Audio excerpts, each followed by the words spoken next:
Guys, I'm something of a TikTok reactsman. I've reacted to many a TikToks in my days, like this one. Why? Fold the wrapper around the grape, then twist the ends to close it. He said why. This video's about a TikToker. How Zack D films traumatized everyone on YouTube. This is an It's Blanco video, dude. I feel like I have seen animation YouTube shorts guy. It's like, this is how the dog turns into a dead dog. Extremely interesting, scientific, and animated YouTube shorts about bullshit. Billion views a month. And he already is on track to beat some of YouTube's biggest creators like MrBeast. Most YouTubers will not even touch that in a decade. Famous Saudi Arabian arcade creator. Year of work, but Zack D did that in just 4 years. In that time, he's built up an entire ecosystem where he is pumping out nearly 6 high-quality shorts a day. And you know a channel is...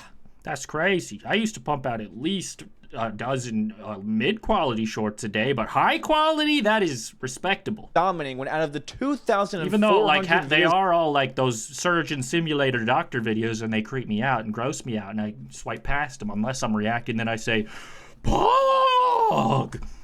They've posted, but I'm retired. I'm not much of a reactor anymore. Now I'm reacting. The much least popular one only has 2 million views. Yeah, 2 million views for Zack D Films is a flop. In this very short span of time, he has created this revolutionary style that is definitely going to take over the platform. And with that, he has even unintentionally created a sub-economy of copycats that basically do the exact same thing he does. So how exactly did he do it, and will he beat MrBeast in views? Let's cut the bullshit and get... He will not beat MrBeast in views. I don't think so.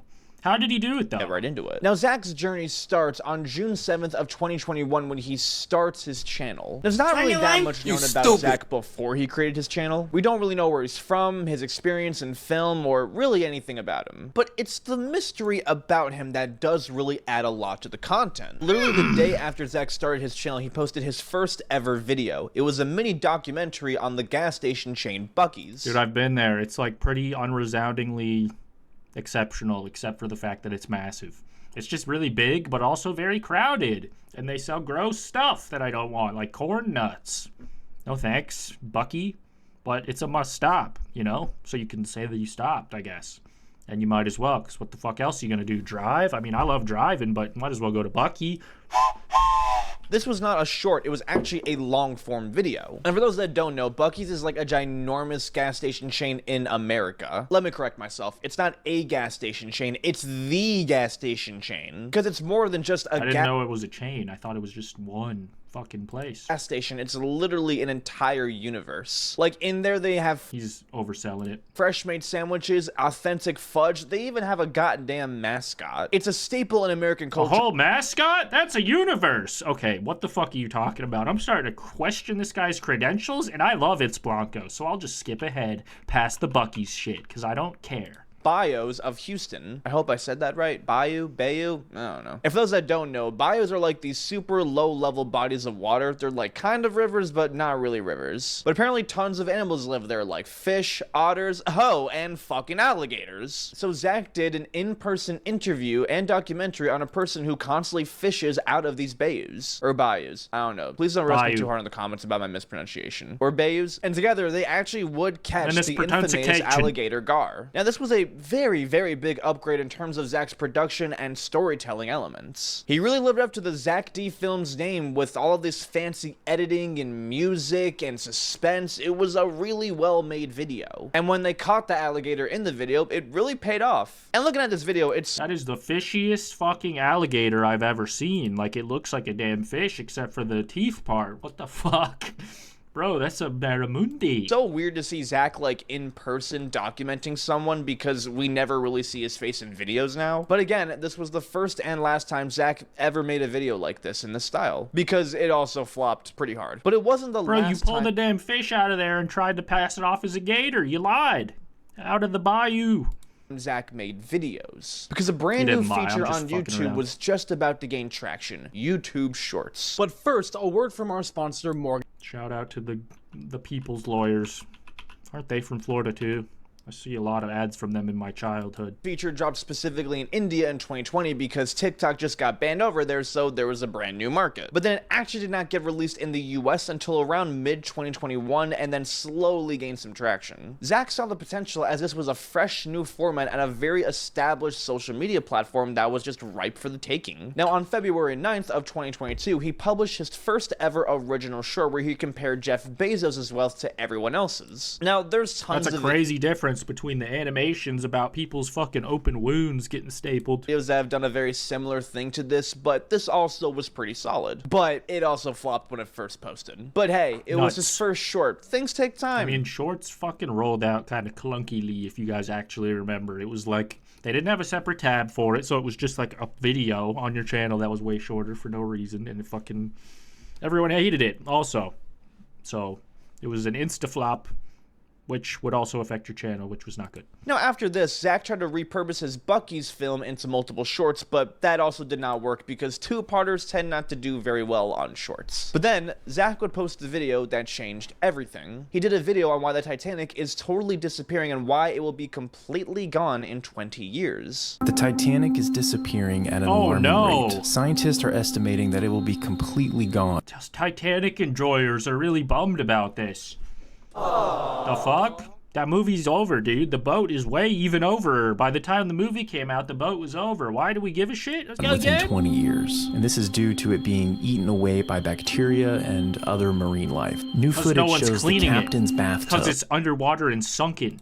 A favorite image among Titanic enthusiasts. It's almost completely dissolved at this point. The Titanic currently resides about 2 miles below the North Atlantic. And while there have been many schemes proposed to raise the Titanic, with its current condition, there's just no way that that can happen without severe damage. Not to mention, letting the ship rest and disappear in peace. What an interesting story about something that no one should care about. Let it go, guys. Let it go. As of right now, it has 49 million views. The reason it did so well was because it was an interesting topic on a well-known subject that really not a lot of people knew about. Like, I know about the Titanic, but I did not know that it was, like, disappearing. And also, the quality of this video was just really top-notch. And you'll see that this style is also very different in the normal way that Zack makes his videos now. For one, he was showing his face while narrating, there wasn't really any CGI, and he was using, like, real footage. And on top of it all, it wasn't traumatizing as fuck. But this was still a really interesting style. Except for the boat enjoyers slash Titanic enthusiasts slash Titanic escapers. That was attractive to subscribers. Soon enough, he started making videos like this on much more interesting topics, like explaining Poon's walk, why Ronald McDonald slowly disappeared from the McDonald's brand, or how David Blaine does his magic tricks. These are all very interesting topics, and Zack's straightforward explanation made it very watchworthy. And he would start to post these around every single day. And this already from the get-go got him a shit ton of views. His Poon short got 91 million views. His video explaining a magic trick from American Idol got 124 million views. His video explaining McDonald's McFlurry spoons got 160 million views. Most channels as a whole won't even get this many views combined, but Zack was able to get them on single videos. And this was also when shorts was still Guys, in my expert opinion, that is a fuckload of views. Really new, and not a lot of high-quality production creators were really entering the platform like this. So Zack was tackling it before it got hot. By the end of 2022, in his first year of being consistent, he had 2.5 million subscribers. Do we know what gang he's in? It's a black and white photo. I can't see what color the rag is. Sir, what set do you claim? For his first year being consistent, that's not too shabby. Now, even though he was already crushing, one of the things that was holding him back, though, was really the algorithm of YouTube Shorts at the time. Now, when YouTube Shorts came out originally, it was a pretty sloppy execution. Like, for one, the feed of Shorts and long-form were in, like, the exact same feed for a YouTuber's profile. Like, they weren't separate. It was pretty annoying. And the algorithm wasn't advanced yet, so it was a lot harder to reach people through these types of videos. And the worst part of it all was that the monetization was awful. Now, the way that creators got paid was a thing called Shorts Fund. It was literally a collective fund of $100 million that was given to YouTubers based... Yeah, they would, like, split it up between everybody that you watched, basically, and it was freaking, they were copying TikTok. I don't know if TikTok still does that or not, or if they just run ads now. What I'm saying is that under this system, it was very unlikely that someone could actually make a living off of these types of videos. It was such dog shit that even YouTube themselves said it was dog shit. The fund is just a stopgap until YouTube develops a long-term monetization and support tool for short-form creators. I mean, that basically sums it up. In early 2023, YouTube officially made Shorts as part of the partner program, which meant that Shorts creators were able to get a cut of the ad revenue money, which meant more money. This is not important to me. Actually wrote is equal to instead. And mathematician Robert Record was getting tired of writing it over. Robert Record?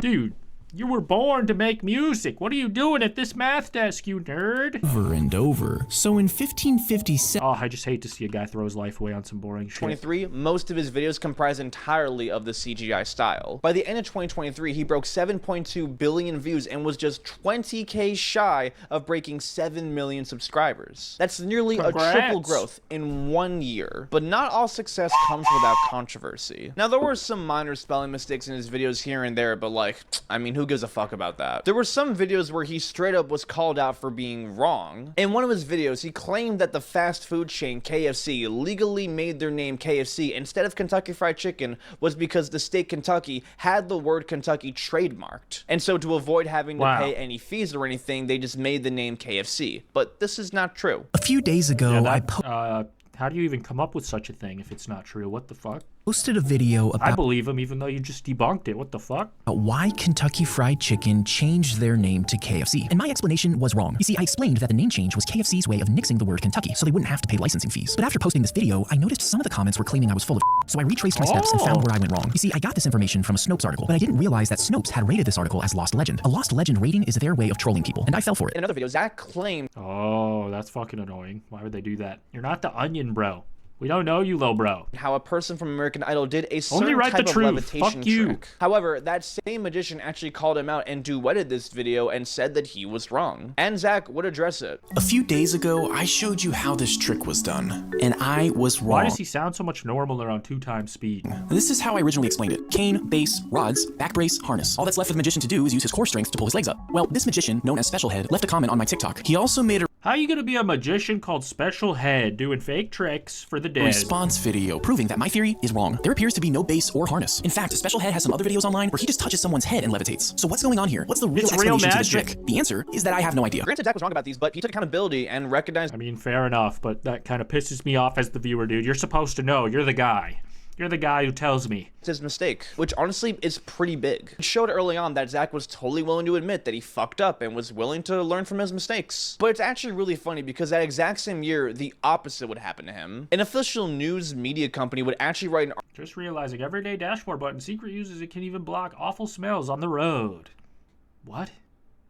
That would be cool. article claiming that Zack was work. a car expert. Zack made a video where he claimed that the AC button can also actually get rid of odors in a car. Car expert Zack D Films, who boasts nearly 5 million YouTube subscribers, highlighted the simple way you can keep your car smelling fresh. The fact that they claim that he was a car expert simply for only having 5 million subscribers honestly is just hilarious. Zack would respond to this claiming that he actually is not a car expert at all, he just found the information on Google. So at least he was honest. 2024 was when we'd see Zack go to a whole new level. This was the year that he made the full transition into fully animated videos. He stopped showing his face, stopped showing real pictures and real videos, and just fully went into the CGI style. Now this actually made it easier for Zack to tell stories and fully demonstrate the weird ass topics he was trying to talk about. And this is also why the videos would get a lot more graphic. Now usually some of the biggest YouTubers on the platform usually never post graphic stuff like this, but for Zack it was much different. Now because it was animated, he was able to be as detailed as he wanted to be, but without being too disturbing. Because if he did show the real stuff, he would get demonetized and censored like that. But because these are animations, it's okay for YouTube guidelines. And also with this animation style, he was able to produce his videos a lot faster. You see, animation is a pretty difficult thing to get to at first. But once you're able to get a good style, you can find people who can help make that style a lot better and produce it a lot quicker. And with Zack, clearly he cracked the code. Now the program he uses is Blender, which allows him to make these types of videos a lot quicker and easier. For this whole year in 2024, anyone can use Blender, dude. You can download it for free and make fucking crazy animations like this, dude. Get your YouTube Shorts fucking game up, boys. Nearly 800 videos. And this style performed much, much better. Some of his most popular videos are in this style, with one of them having over 230 million views, many of which in that 100 million view mark. It was clear that this was the style that was going to make Zack a household name. And so, this is when Zack's production production got a lot faster. Like, a lot faster. By the end of this year, he was posting nearly 4 videos a day. Because the monetization was doing a lot better, now he was able to actually hire a team that can animate the videos, write the ideas, do the research, and everything else. But how else does Zack actually make money from this? It must be good considering the amount of videos he's able to produce. Well, like I said, monetization is definitely the main one. It's estimated that between mid-October 2022 to now, he has made between $17 million to $57 million from AdSense. Or at least, that's what I got from view stats, and to be honest, I would not be surprised if this was true. But there are other ways that he has earned money. For one, he did a sponsor with the wallet company Ridge 2 times in his videos, but he only did this twice, so I can't imagine he made that much money in that short span of time. Oh, hell yeah. I'm not sure if Zack chooses not to do sponsorships or if he just simply can't get. He has to drop the gang affiliation. I feel like more sponsors would